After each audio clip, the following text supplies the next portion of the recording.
നമസ്കാരം. ആശങ്ക പടർത്തി അതിരപ്പള്ളിയിലെ മലയോര മേഖലയിൽ മ്ലാവുകൾ കൂട്ടത്തോടെ ചത്തൊടുങ്ങുന്നു.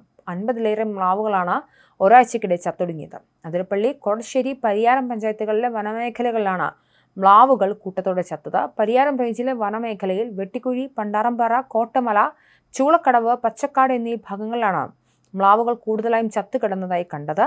മ്ലാവുകൾ കൂട്ടത്തോടെ ചത്ത് ഒരാഴ്ച പിന്നിട്ടിട്ടും കാരണം കണ്ടെത്താനോ നടപടികൾ സ്വീകരിക്കാനോ വനപാലകർക്ക് കഴിഞ്ഞിട്ടില്ല.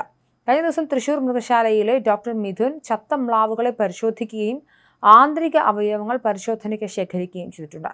വിദഗ്ധ പരിശോധനയ്ക്ക് ശേഷമേ എന്താണ് സംഭവിച്ചതെന്ന് പറയാൻ സാധിക്കുമെന്ന് വനം വകുപ്പ് അറിയിച്ചു.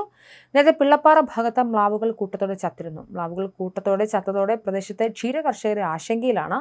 ക്ഷീരകർഷകർ കന്നുകാലികളെ മേയാൻ വിടുന്ന പറമ്പുകളിലും വനമേഖലയിലും തോടുകളിലും മ്ലാവുകൾ ചത്തുകിടന്നതാണ് ആശങ്ക പരത്തുന്നത്.